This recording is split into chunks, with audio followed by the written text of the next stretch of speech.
May it be an evening star shines down upon you. May it be when darkness falls, your heart will be true. Compreendi sim, Sr. Gúbio, mas quanto a esses ovoides, se nós consultarmos eles nos ouvirão? Possuem de certo capacidade de sintonia? Perfeitamente, compreendendo-se, porém, que a maioria das criaturas em semelhante posição nos sítios inferiores quanto este dormitam em estranhos pesadelos. Registram-nos os apelos, mas respondem-nos de modo vago, dentro da nova forma em que se segregam, incapazes que são provisoriamente de se exteriorizarem de maneira completa, sem os veículos mais densos que perderam, com o agravo de responsabilidade na inércia ou na prática do mal. Em verdade, agora se categorizam em conta de fetos ou amebas mentais, mobilizáveis contudo por entidades perversas ou rebeladas. O caminho de semelhantes companheiros é a reencarnação na crosta da terra ou em setores outros de vida congênere, qual ocorre a semente destinada à cova escura para trabalhos de produção, seleção e aprimoramento. Claro que os espíritos em evolução natural não assinalam fenômenos dolorosos em qualquer período de transição como o que examinamos. A ovelha que prossegue firme na senda justa contará sempre com os benefícios decorrentes das diretrizes do pastor. No entanto, as que se desviam, fugindo à jornada razoável pelo simples gosto de se entregarem à aventura, nem sempre encontrarão surpresas agradáveis ou construtivas. Entendeste agora a importância de uma existência terrestre? Sim, eu entendia por experiência própria o valor da vida corporal na crosta planetária. Contudo, ali, diante dos esferoides vivos, tristes mentes humanas sem apetrechos de manifestação, meu respeito ao veículo de carne cresceu de modo espantoso. Alcancei então com mais propriedade o sublime conteúdo das palavras do Cristo: andai enquanto tendes luz. O assunto era fascinante e tentei Gúbio a examiná-lo mais detidamente. Todavia o orientador, sem trair a cortesia que lhe é característica, recomendou-me esperasse o dia seguinte.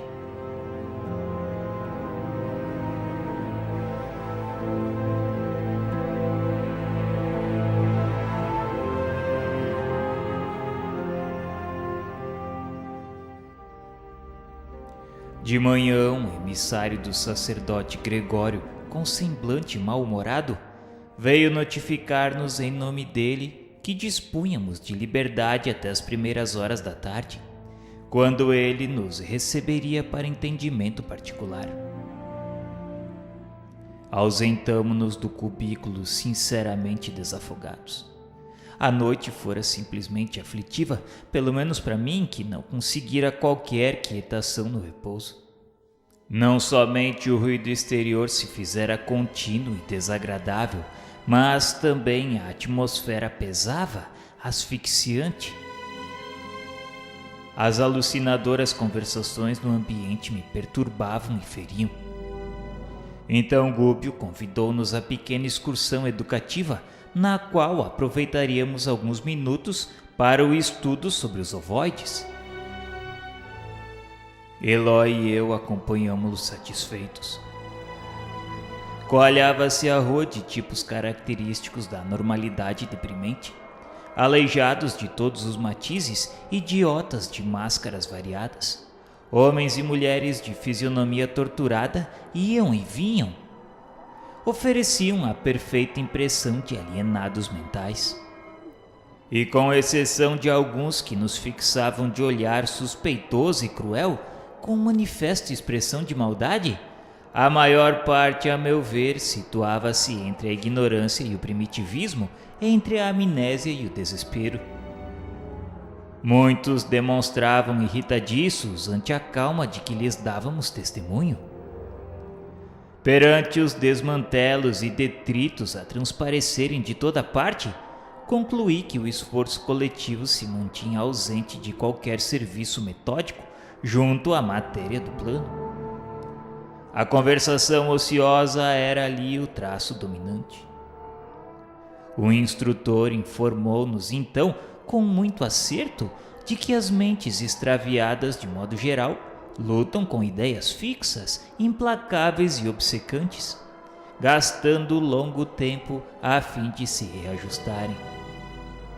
Rebaixadas pelas próprias ações, perdem a noção do bom gosto, do conforto construtivo, da beleza santificante e se entregam a lastimável relaxamento. Com efeito, a paisagem, sob o ponto de vista de ordem, deixava muito a desejar. As edificações, excetuados os palácios da praça governativa, onde se notava a movimentação de grande massa de escravos, desapontavam pelo aspecto e condições em que se mantinham. As paredes, revestidas de substância semelhante ao lodo, mostravam-se repelentes não só à visão, mas também ao olfato pelas exalações desagradáveis. A vegetação em todos os ângulos era escassa e mirrada. Gritos humanos, filhos da dor e da inconsciência, eram frequentes, provocando-nos sincera piedade. Fossem poucos os transeuntes infelizes e poder-se-ia pensar um serviço metódico de assistência individual. Mas que dizer de uma cidade constituída por milhares de loucos declarados? Dentro de colmeia dessa natureza, o homem sadio que tentasse impor socorro ao espírito geral não seria efetivamente o alienado mental aos olhos alheios? Impraticável por isso qualquer organização beneficente visível, a não ser através de serviço arriscado, qual aquele de que o nosso instrutor se incumbira, tocado pela renúncia na obra de santificação com o Cristo. Além das perturbações reinantes, capaz de estabelecer a guerra de nervos nas criaturas mais equilibradas da crosta do mundo, pairavam na atmosfera sufocante nevoeiro que mal nos deixava entrever o horizonte distanciado. O sol, através de espessa cortina de fumo, cuja procedência me não foi possível determinar, era visto por nós à semelhança de uma bola de sangue afogueado. Eloy, então, forçando o bom humor, perguntou a propósito se o inferno era um hospício de proporções assim tão vastas. Ao que o nosso orientador respondeu, aquiescendo e informando que o homem comum não possui senão vaga ideia da importância das criações mentais na própria vida. A mente, segundo Gubbio, estuda, arquiteta, determina e materializa os desejos que lhe são peculiares na matéria que a circunda. E essa matéria que lhe plasma os impulsos é sempre formada por vidas inferiores inumeráveis em processo evolutivo nos quadros do universo sem fim.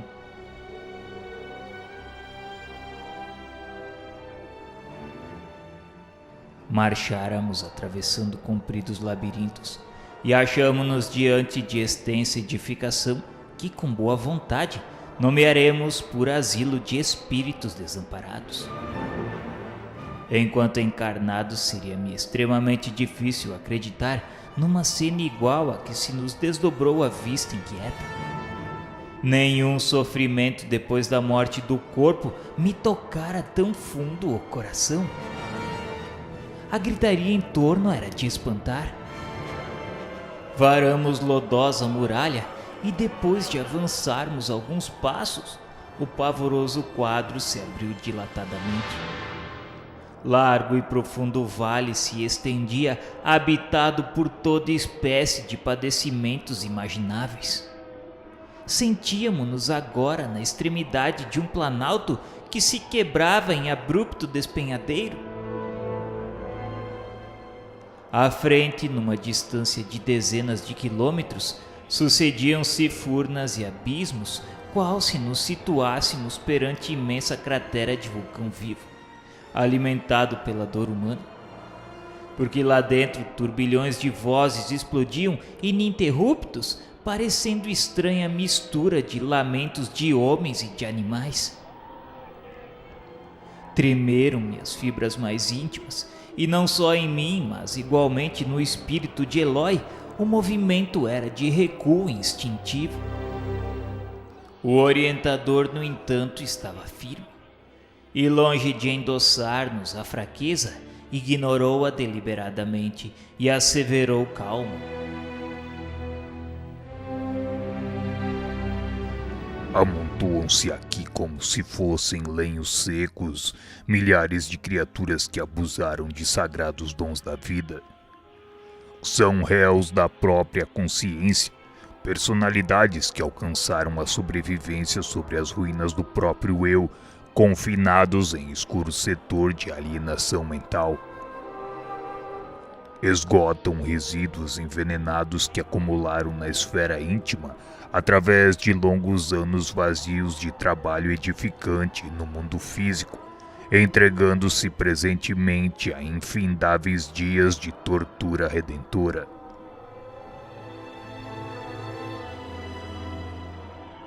E talvez porque o nosso espanto crescesse à vista da tela aflitiva e tenebrosa, acrescentou sereno: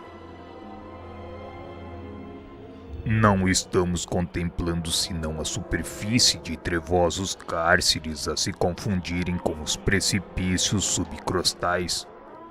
Mas, Sr. Gúbio, não haverá recurso a tanto desamparo? Quando encontramos o morto de cada vez, é fácil conceder-lhe sepultura condigna. Mas se os cadáveres são contados por multidões, nada nos resta senão adotar a vala comum.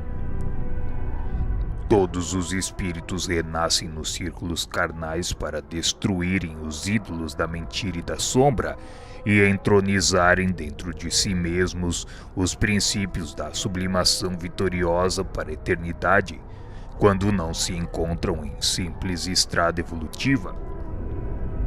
Contudo, nas demonstrações de ordem superior que lhes cabem, preferem, na maioria das ocasiões, adorar a morte na ociosidade, na ignorância agressiva ou no crime disfarçado, olvidando a gloriosa imortalidade que lhes compete atingir.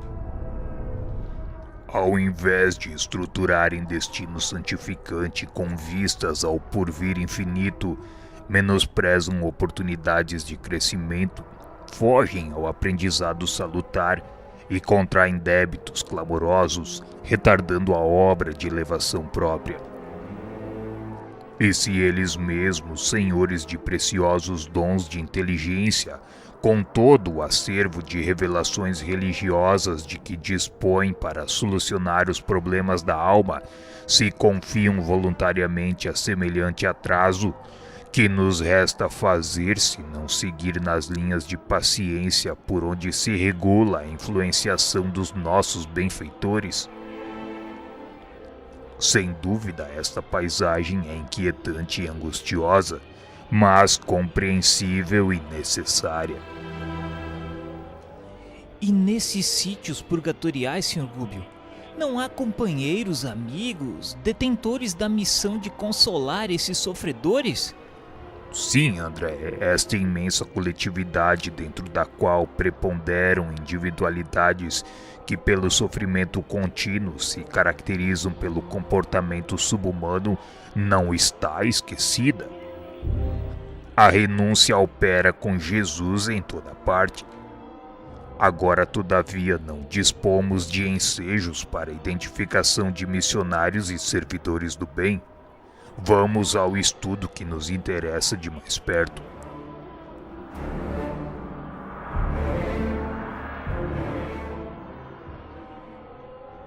Descemos alguns metros e encontramos esquálida mulher estendida no solo. Gúbio nela fixou os olhos muito lúcidos e, depois de alguns momentos, recomendou-nos seguir-lhe a observação acurada. Solicitou que eu a examinasse profundamente. Então olhei e percebi que a infeliz se cercava de 3 formas ovoides, diferenciadas entre si nas disposições e nas cores, que me seriam, porém, imperceptíveis aos olhos, caso não desenvolvesse ali todo o meu potencial de atenção. Eu reparo sim, Sr. Gúbio. Existem 3 figuras vivas que se justapõem ao perispírito dela, apesar de se expressarem por intermédio de matéria que me parece leve gelatina, fluida e amorfa.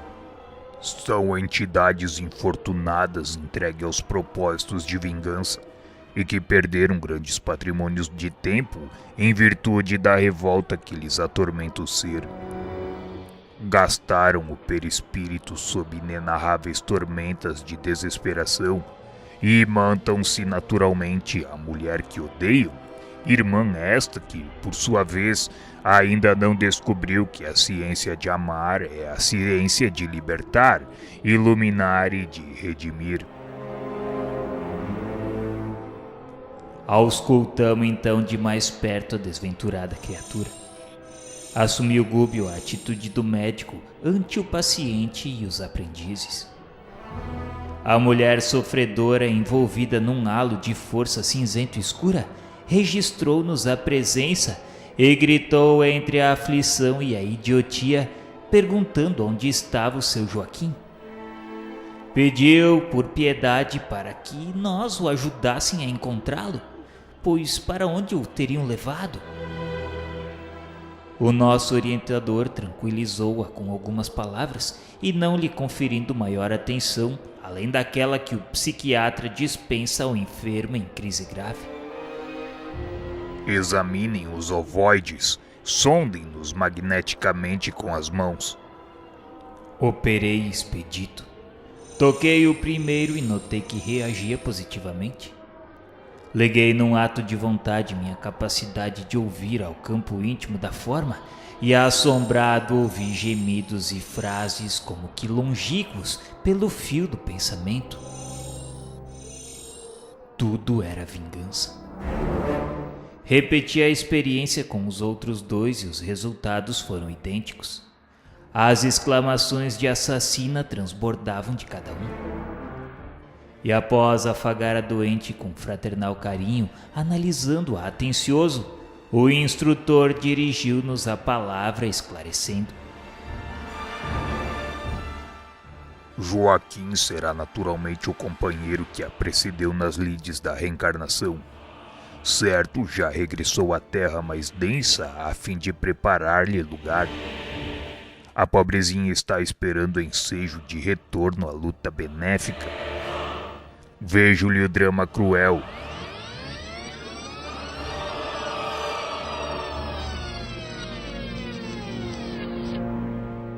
Foi tirânica senhora de escravos do século que findou.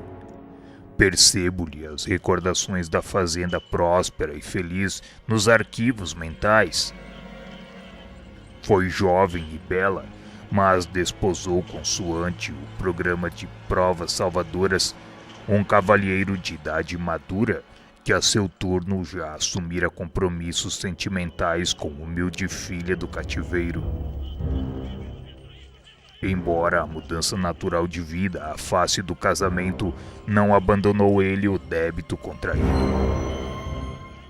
Em razão disso, a pobre mãe e escrava, ainda moça, penitente e desditosa, prosseguiu agregada à propriedade rural com os rebentos de seu amor menos feliz. Com a passagem do tempo, a esposa requestada e fascinante conheceu toda a extensão do assunto e revelou a irascibilidade que lhe povoava a alma. Dirigiu-se ao marido colérica e violenta, dobrando-o aos caprichos que lhe exacerbavam a mente. A escrava sofredora foi separada de ambos os filhos que possuía e vendida para uma região palustre, onde em breve encontrou a morte pela febre maligna.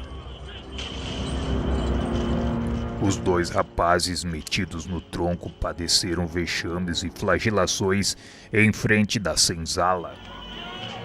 Acusados de ladrões pelo capataz, a instâncias da senhora dominada de egoísmo terrificante, passaram a exibir pesada corrente no pescoço ferido.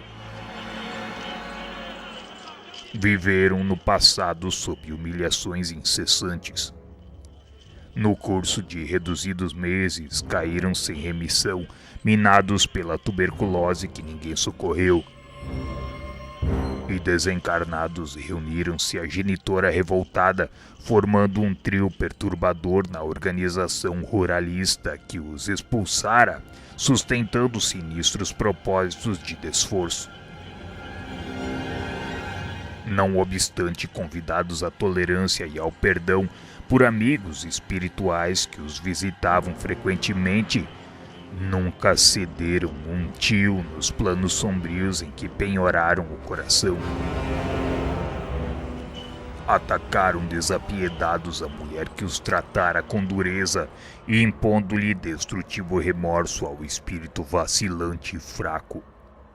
Dominando-lhe a vida psíquica, transformaram-se para ela em perigosos carrascos invisíveis, utilizando todos os processos de luta suscetíveis de acentuar-lhe as perturbações. Adoeceu ela por isso gravemente, desafiando conselhos e medidas de cura. E embora socorrida por médicos e padres diversos, não mais recobrou o equilíbrio orgânico. Arrasou-se-lhe o corpo físico a pouco e pouco, e incapaz de expandir-se mentalmente no idealismo superior que corrige desvarios íntimos e facilita a cooperação vibratória das almas que respiram em esferas mais elevadas, a desditosa fazendeira sofreu, insulada no orgulho destrutivo que lhe assinalava o caminho, 10 anos de mágoas constantes e indefiníveis. Claro que ela possuía por sua vez amigos prontos a lhe estenderem generosas mãos por ocasião da morte do corpo que se tornou inevitável.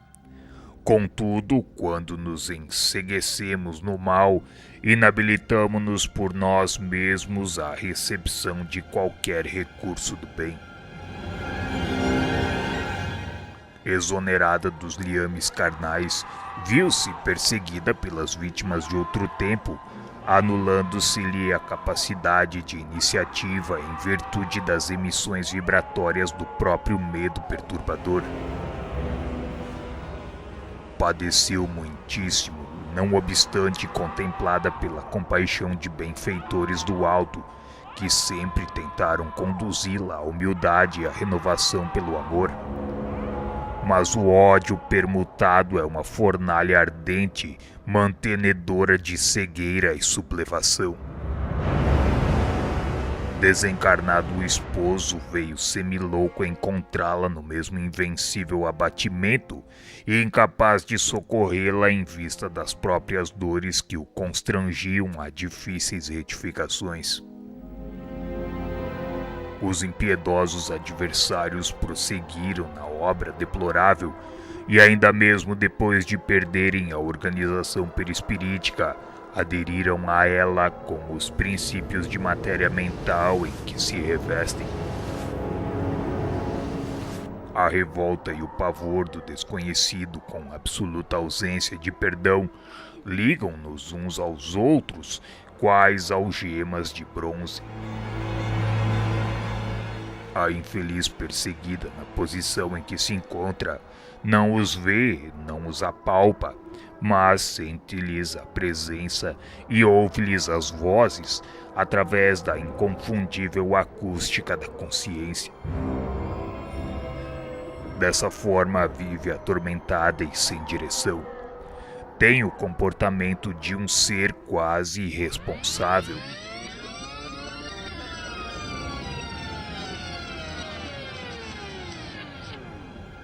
A infortunada criatura não parecia registrar as informações ditas ali em voz alta e que lhe diziam respeito. Clamava amedrontada pelo auxílio do companheiro. Vali-me ainda do ensejo para algumas indagações. Senhor Gúbio, diante desse quadro comovedor, como encontrar uma solução? Gastaremos tempo, pois a perturbação vem inesperado e instala-se à pressa, entretanto retira-se muito devagar. Aguardemos a obra paciente dos dias. Tudo me faz crer, André, que os missionários da caridade já lhe reconduziram o esposo às correntes da reencarnação, e é de supor que esta irmã se ache em vias de seguir-lhe as pegadas a breve tempo. Naturalmente, renascerá em círculos de vida torturada, enfrentando obstáculos imensos para reencontrar o ex-esposo e partilhar-lhe as experiências futuras, então. Então isso quer dizer que esses ovoides, os seus inimigos, serão seus filhos? Como não? Certamente o caso já se encontra sob a jurisdição superior.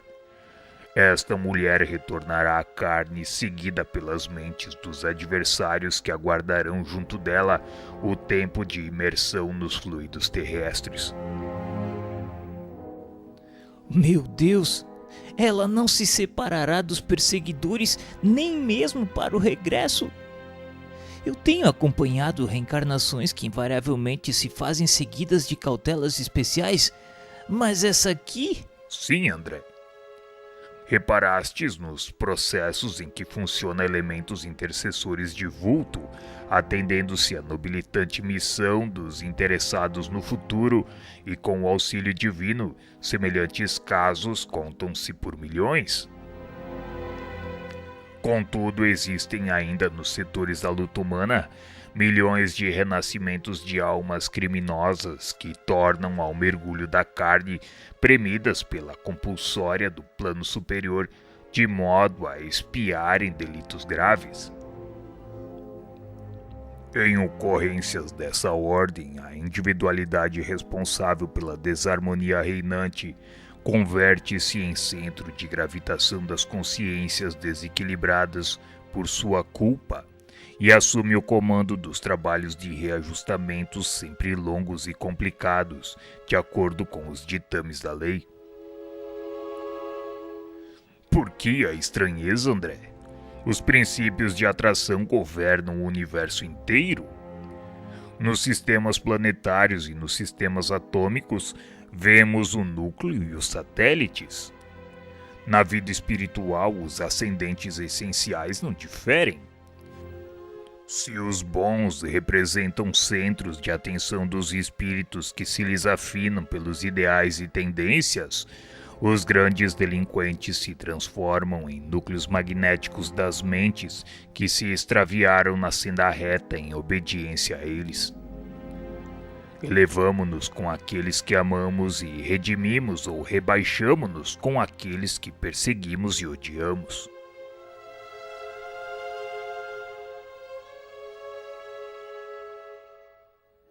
As afirmativas inspiravam-me profundos pensamentos quanto à grandeza das leis que regem a vida, e atento à meditação daquele instante, evitei novas perguntas. O instrutor acariciou a fronte da criatura desventurada, envolvendo-a intencionalmente numa bênção de fluidos divinos, e acrescentou: Pobre irmã, que o céu a fortaleça na jornada a empreender. Seguida de perto pela influência dos seres que com ela se projetaram no abismo mental do ódio, terá infância dolorosa e sombria pelos pesares desconhecidos que se lhe acumularão incompreensivelmente na alma opressa. Conhecerá enfermidades de diagnose impossível por enquanto no quadro dos companheiros humanos, por se originarem da persistente e invisível atuação dos inimigos de outra época. Terá a mocidade torturada por sonhos de maternidade e não repousará intimamente enquanto não muscular no próprio colo os 3 adversários, convertidos então em filhinhos tenros de sua ternura sedenta de paz. Transportará consigo 3 centros vitais desarmônicos, e até que os reajuste na forja do sacrifício, recambiando-os à estrada certa, será na condição de mãe um ímã atormentado ou a sede obscura e triste de uma constelação de dor. O estudo era sem dúvida absorvente e fascinante, mas a hora controlava-nos o serviço e era imperioso regressar.